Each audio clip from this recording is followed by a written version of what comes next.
गाओ जगत मातरम, गाओ जगत मातरम, वंदे गो मातरम, वंदे गो मातरम। हर वर्ष श्राद्ध पक्ष आते हैं। इस वर्ष भादवा सुदी पूनम से श्राद्ध लग चुके हैं। भादवा सुदी पूनम बुधवार तारीख 2 सितंबर 2020 श्राद्ध पक्ष लग चुके हैं। देखिए, श्राद्ध पक्ष खराब नहीं होते, श्राद्ध पक्ष खराब नहीं होते। ये मतलब जब इंसान मरते हैं ना, आयु पूर्ण होने के बाद, तो श्राद्ध पक्ष के अंदर ये सारी की सारी आत्माएं अपनी तृष्णा पूर्ति के लिए पृथ्वी पर आती है। देवलोक से, गोलोक धाम से, वैकुंठ धाम से वो आत्माएं वर्ष में एक बार पृथ्वी लोक पर अपने अपने परिवारों के बीच में वो आत्माएं आती है।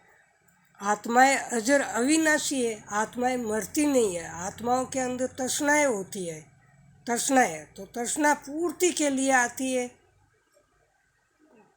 तृष्णाएं कौन से? खाने पीने की नहीं है, खाने पीने की तृष्णा नहीं होती उनको।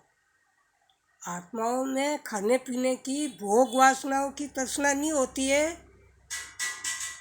भूत प्रेत होते हैं ना, भूत प्रेत, हाँ, भूत प्रेतों में तृष्णाएं होती है। भूत प्रेत भी होते हैं, पितर भी होते हैं।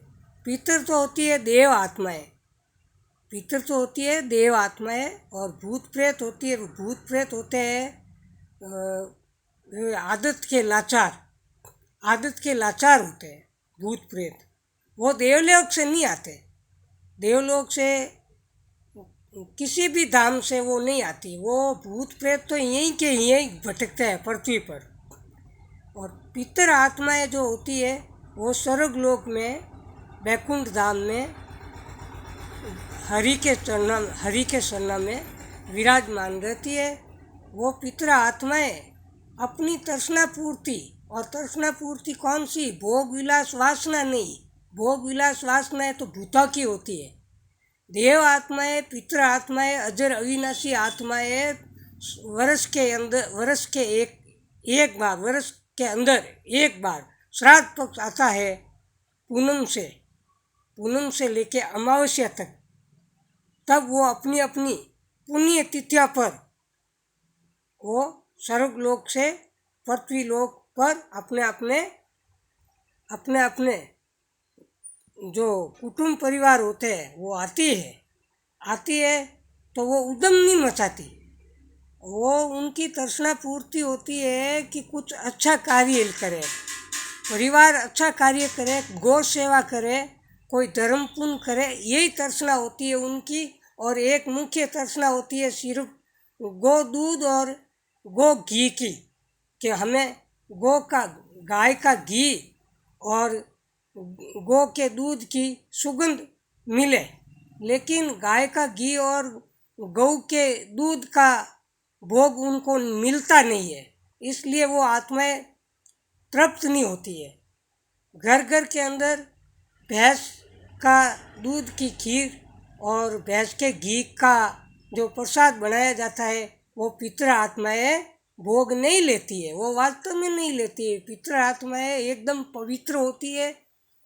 वो स्वर्ग लोक से ही आती है, घर पे आती है। घर पे किसी के तो 24 घंटे रहती है, किसी के 12 मास भी रह सकती है। आत्माएं बुलाने पर, जब भी बुलाते हैं, उनकी पुण्य तिथि पर बुलाते हैं तो वो आती है, वरना वो नहीं आती है। देवलोक में ही रहती है, गोलोक धाम ही रहती है, वो भगवान के हरि शरण में रहती है।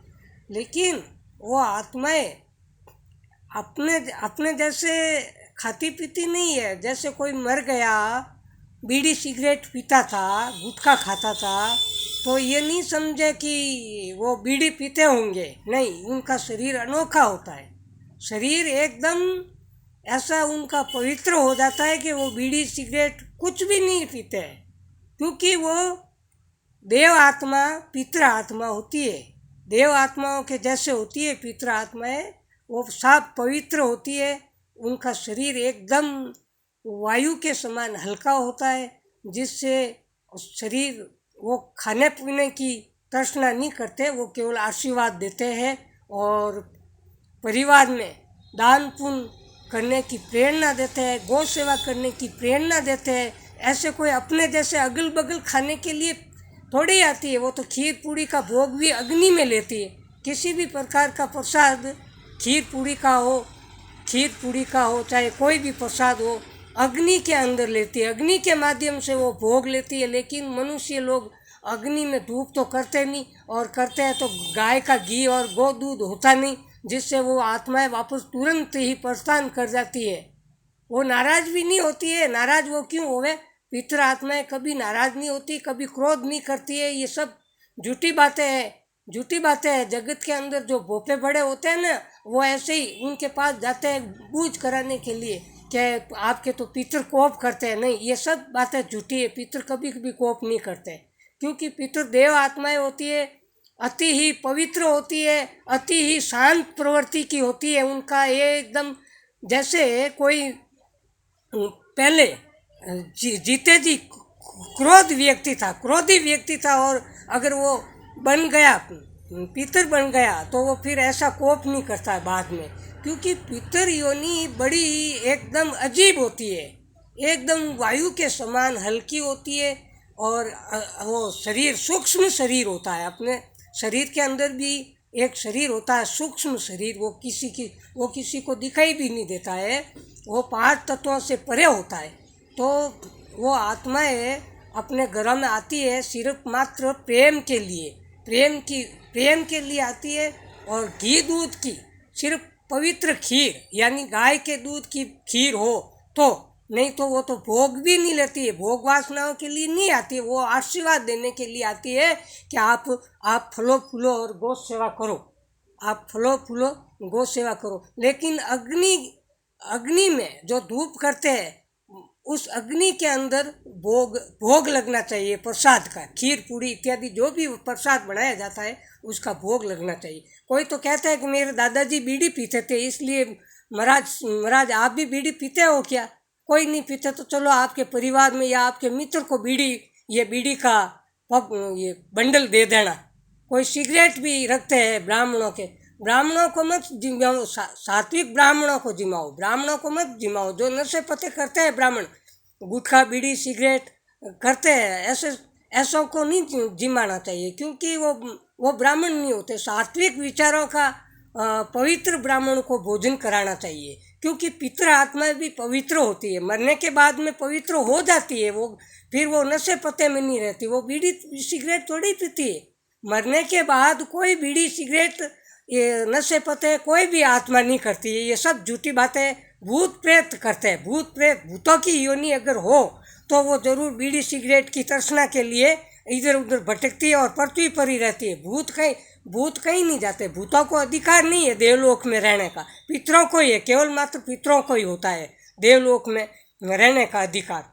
आप ऐसे मत समझना, किसी के घर में अगर पितर हो तो ये मत समझना कि बीड़ी का पैकेट रखे, अमल भी रखे, वो भी रखे। नहीं, कोई रखते हैं अमल वगैरह, नशे पते की चीज़ें भी रखते हैं। ये व्यर्थ बातें है, सब झूठी बातें है। कोई चढ़ावे की भूखी नहीं, चाहे वस्त्र भी मत चढ़ाओ, वस्त्र भी उनके नाम से वस्त्र भी भेंट कर दो ब्राह्मणों को, लेकिन सात्विक ब्राह्मण होना चाहिए। ये जो गुटखे नशे पते करते हैं ना, वो नहीं होना चाहिए, क्योंकि पितृ आत्मा पवित्र होती है। सुन लीजिए मेरी बात को, आज से श्राद्ध पक्ष लग चुके हैं, तो गाय का घी और गाय का ही दूध होना चाहिए, और अग्नि में आहुति देके फिर सात्विक ब्राह्मण को जिमाना चाहिए, सात्विक अच्छे विचारों का, जो कर्म कांड करता हो। जर्दा गुटखा बीड़ी खाने वाले ब्राह्मणों को पितरों का भोग, अपने पूर्वजों का भोग नहीं लगता है। ये पक्की बात है, चैलेंज के साथ कहता हूँ, शास्त्रों में लिखा हुआ है। हाँ, शास्त्रों में लिखा हुआ है। तो मैं आपको बता दिया, मैंने थोड़ा संक्षिप्त में शॉर्टकट में बता दिया। तो आप इस तरीके से अपने पूर्वजों को भोग लगाना, अग्नि के अंदर लगाना। जय गौ माता, वंदे गौ मातरम, वंदे गौ मातरम।